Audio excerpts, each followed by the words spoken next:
नमस्कार,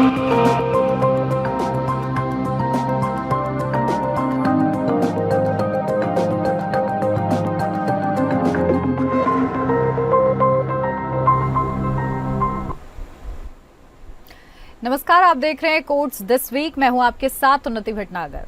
इस खास बुलेटिन में चर्चा करेंगे उन बहुचर्चित मामलों की जिनकी सुनवाई हुई है सुप्रीम कोर्ट और हाई कोर्ट में। तो चलिए शुरू करते हैं।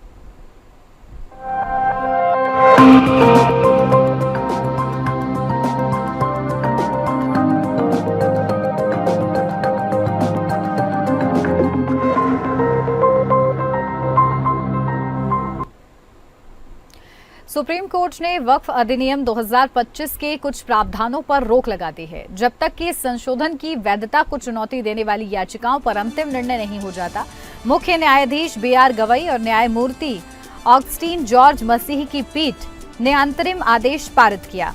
CJI की अध्यक्षता वाली बेंच ने कहा कि पूरे वक्फ कानून पर रोक नहीं लगा रहे हैं, हम नए कानून के कुछ प्रावधानों पर रोक लगा रहे हैं। CJI ने कहा वक्फ करने के 5 साल की इस्लाम की प्रैक्टिस करने की अनिवार्यता पर रोक लगा रहे हैं। CJI ने आगे कहा कि वक्फ बोर्ड में 3 से अधिक गैर मुस्लिम सदस्य नहीं होने चाहिए और कुल मिलाकर 4 से अधिक गैर मुस्लिम सदस्य नहीं होने चाहिए।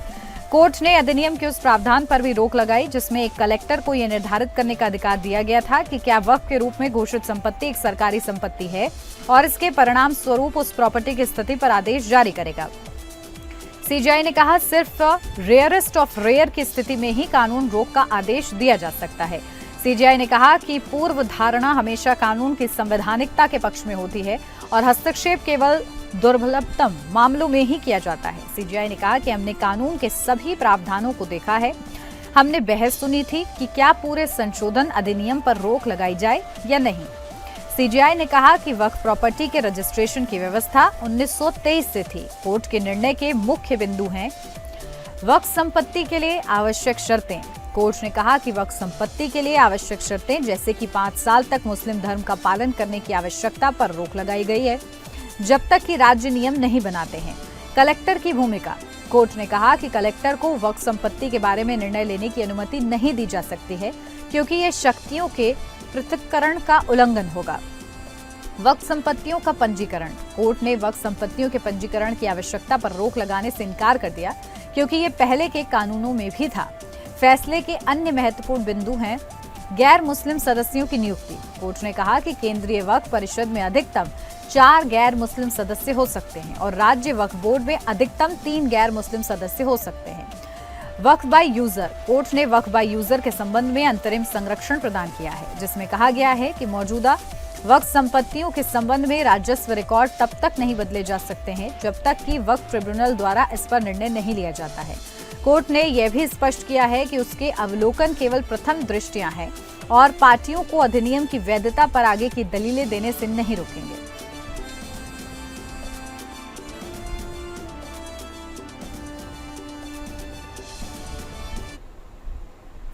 बिहार में चल रही स्पेशल इंटेंसिव रिवीजन प्रक्रिया को चुनौती देने वाली याचिकाओं पर सुनवाई हुई। सुप्रीम कोर्ट ने आधार को 12वें डॉक्यूमेंट से हटाने की मांग करते हुए दाखिल वाली वकील अश्विनी उपाध्याय की अर्जी पर नोटिस जारी किया। पिछली सुनवाई में अदालत ने चुनाव आयोग को निर्देश दिया था कि वह औपचारिक नोटिस जारी करे जिसमें स्पष्ट हो कि मतदाता सूची में नाम जुड़वाने के लिए आधार कार्ड को पहचान पत्र के रूप में स्वीकार किया जाएगा। आज जस्टिस सूर्यकांत की अध्यक्षता वाली बेंच में ACI की ओर से पेश वकील हरीश साल्वे से पूछा कि वर्तमान स्थिति क्या है। क्या हमें ये देखने के लिए इंतजार नहीं करना चाहिए कि कितने लोग वास्तव में बाहर रह गए हैं। याचिकाकर्ताओं की ओर से वरिष्ठ वकील गोपाल शंकर नारायण ने कहा चुनाव आयोग अन्य राज्यों में भी इस प्रक्रिया को आगे बढ़ा रहा है। हमने बड़ी हद तक कानूनी पहलुओं पर अपनी दलीलें रख दी हैं, इसलिए कृपया हमें अगली तारीख दी जाए। उन्होंने कहा कि अगर यह पाया गया कि यह प्रक्रिया संवैधानिक ढांचे का उल्लंघन है तो हम ये दलील रखेंगे कि इसे जारी देश के अन्य हिस्सों में न कराया जाए। अन्य राज्यों में इसे आगे बढ़ाकर स्थिति को अपरिवर्तनीय बना देने जैसा नहीं बनाया जा सकता। वहीं याचिकाकर्ता में से एक वकील वृंदा ग्रोवर ने कहा कि इस पूरी प्रक्रिया की एक समय सीमा है। कानून कहता है कि नामांकन की अंतिम तिथि तक मतदाता सूची में नाम जोड़ा जाना चाहिए, लेकिन ऐसे में इस चुनाव में लोगों को गैर कानूनी तरीके से मताधिकार से वंचित क्यों किया जा रहा है। एक अन्य याचिकाकर्ता की ओर से वकील अभिषेक मनु सिंघवी ने इस मामले की जल्द सुनवाई की मांग की। क्योंकि चुनाव आयोग ने अब पूरे देश में इसकी घोषणा कर दी है। जस्टिस सूर्यकांत ने कहा कि जहां भी चुनाव आयोग इसे लागू करने की योजना बना रहा है तो वह करे, लेकिन अगर हम इस बीच में सुनवाई के बाद निर्णय देंगे और वह पूरे देश में लागू होगा। वहीं एडीआर के लिए पेश वकील प्रशांत भूषण ने कहा, जो कुछ हो रहा है वह नियमों और चुनाव आयोग के नियम का गंभीर उल्लंघन है।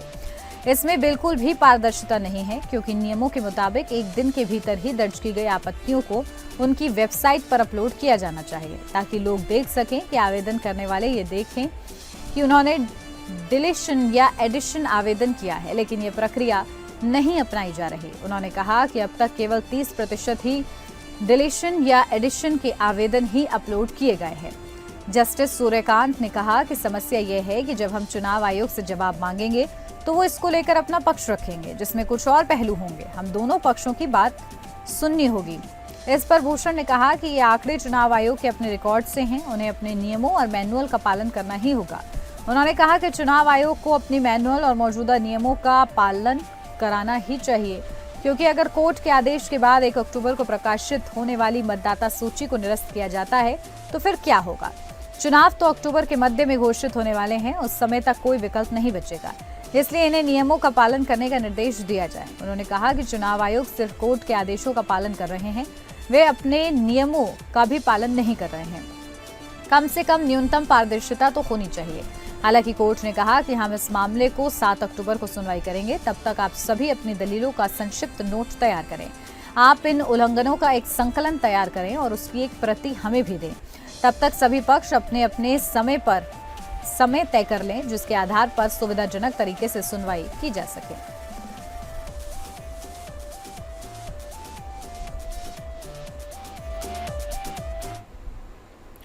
सुप्रीम कोर्ट ने गुजरात के जामनगर में स्थित वांतारा नामक एक प्राणी उद्धार और पुनर्वास केंद्र को क्लीन चिट दे दी है। यह केंद्र रिलायंस फाउंडेशन द्वारा संचालित किया जाता है। कोर्ट के इस निर्णय के पीछे का कारण यह है कि एक विशेष जांच दल ने केंद्र में जानवरों, जिसमें हाथी भी शामिल हैं, कि अधिग्रहण में किसी भी तरह की गड़बड़ी नहीं पाई।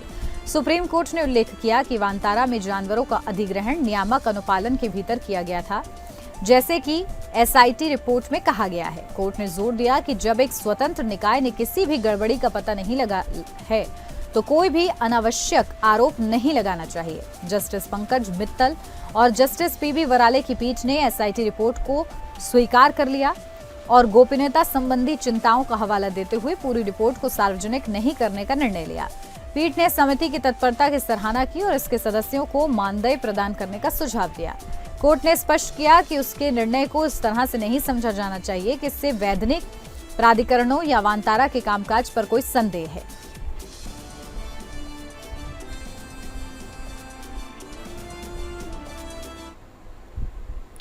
महाराष्ट्र में स्थानीय निकाय चुनाव कराने की मांग वाली याचिकाओं पर सुप्रीम कोर्ट ने जारी आदेश किया है, जहां सुप्रीम कोर्ट ने कहा 31 जनवरी 2026 तक महाराष्ट्र के स्थानीय निकाय चुनाव कराए जाएं। जस्टिस सूर्यकांत की अध्यक्षता वाली बेंच ने कहा कि 31 अक्टूबर तक परिसीमन की प्रक्रिया पूरी किया जाने का आदेश देते हुए कहा कि राज्य चुनाव आयोग स्थानीय निकाय के चुनाव की तारीख आगे नहीं बढ़ाएगा। इसके अलावा कोर्ट ने महाराष्ट्र के मुख्य सचिव को आदेश दिया है कि कर्मचारियों को रिटर्निंग ऑफिसर के तौर पर तुरंत नियुक्त करें और राज्य निर्वाचन आयोग 2 सप्ताह में कर्मचारियों की लिस्ट मुख्य सचिव को सौंपेगा। साथ ही कोर्ट ने राज्य चुनाव आयोग को ईवीएम की उपलब्धता पर 31 नवंबर तक सुप्रीम कोर्ट में हलफनामा दाखिल करे, ये भी कहा। दरअसल कोर्ट ने मई में महाराष्ट्र में स्थानीय निकाय चुनाव कराने के लिए एक अंतरिम आदेश पारित किया था, जो ओबीसी के लिए आरक्षण लागू करने से संबंधित मुकदमेबाजी के कारण 2022 से रुके हुए थे।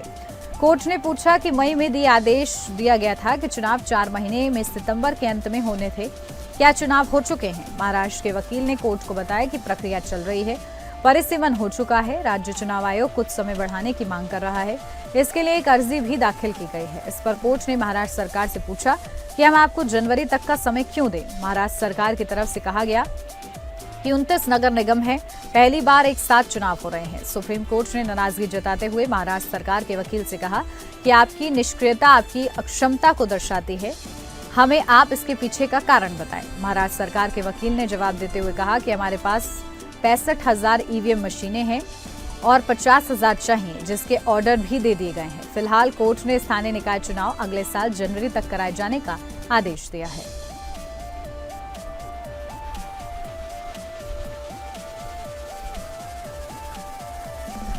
राजनीतिक दलों को कार्यस्थल पर महिलाओं के यौन उत्पीड़न रोकथाम निषेध और निवारण अधिनियम 2013 के दायरे में लाने से सुप्रीम कोर्ट ने इनकार किया।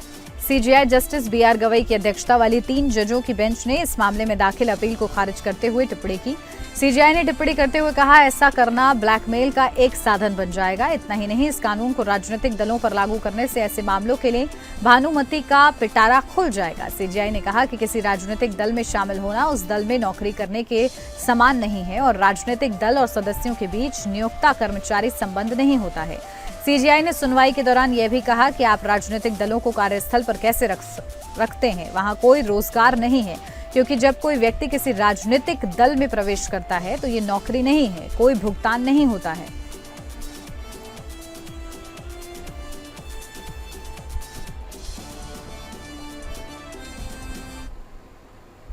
सुप्रीम कोर्ट ने सुझाव दिया कि किसानों को पराली जलाने से रोकने के लिए गिरफ्तारी सहित सख्त कार्रवाई की जानी चाहिए, ताकि ऐसी गतिविधियों से होने वाले वायु प्रदूषण को कम किया जा सके। प्रधान न्यायाधीश बीआर गवई ने कहा कि किसान देश के लिए महत्वपूर्ण है, लेकिन इसका मतलब यह नहीं है कि उन्हें बेरोक-टोक पराली जलाने की अनुमति दी जाए। उन्होंने सुझाव दिया कि ऐसी प्रदूषणकारी गतिविधियों पर अंकुश लगाने के लिए सजा के कड़े प्रावधान लागू किए जा सकते हैं।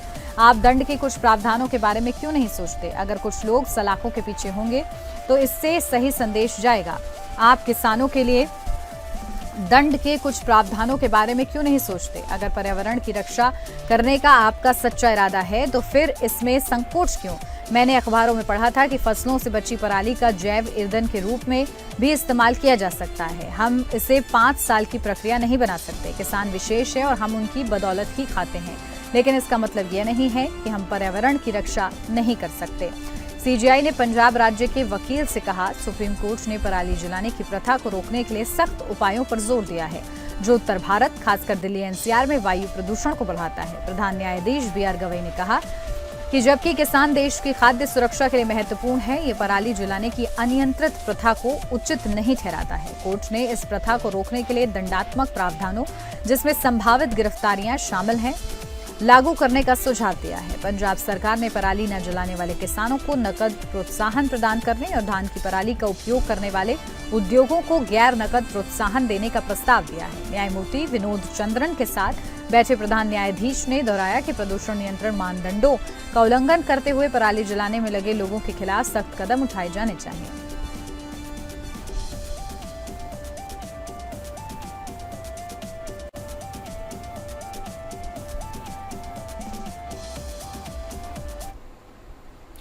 चीफ जस्टिस बीआर गवई ने हाल ही में एक मामले में की गई अपनी टिप्पणी को लेकर हुए विवाद पर स्पष्टीकरण दिया है। उन्होंने कहा कि उनका कोई अपमान करने का इरादा नहीं था।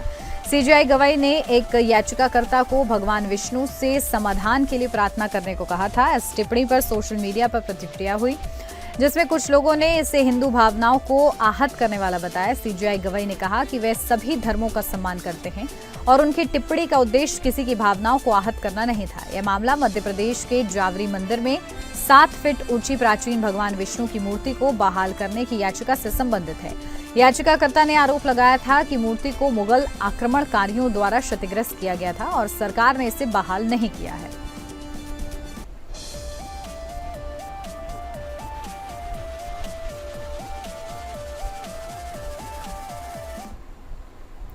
सुप्रीम कोर्ट ने ऑल इंडिया फुटबॉल फेडरेशन या AIFF के संविधान के मसौदे को मंजूरी दे दी है और फेडरेशन को 4 सप्ताह के भीतर एक आम सभा की बैठक में इसे अपनाने का निर्देश दिया। न्यायमूर्ति पामे दिगंटनम श्री नरसिम्हा और न्यायमूर्ति जय मल्या बागची की पीठ ने AIFF की अपील पर यह निर्णय दिया। नए संविधान की मुख्य बातें हैं कार्यकारी समिति की संरचना। AIFF की कार्यकारी समिति में 14 सदस्य होंगे, जिनमें 1 अध्यक्ष, 2 उपाध्यक्ष, 1 कोषाध्यक्ष और 10 अन्य सदस्य शामिल हैं। इन 10 सदस्यों में से 5 पूर्व खिलाड़ी होंगे, जिनमें कम से कम 2 महिलाएं होंगी।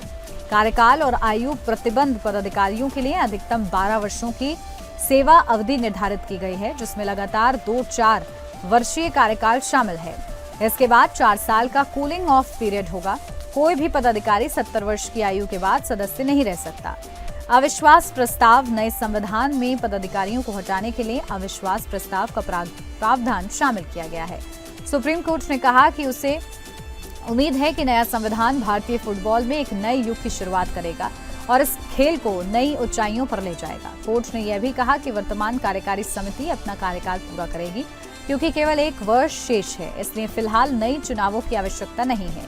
AIFF सचिव महासचिव M सत्यनारायण ने कहा, भारतीय फुटबॉल की जीत हुई है। सुप्रीम कोर्ट के निर्णय से स्पष्टता और स्थिरता आई है। अब हम शासन सुधारों और विकास पर ध्यान केंद्रित कर सकते हैं।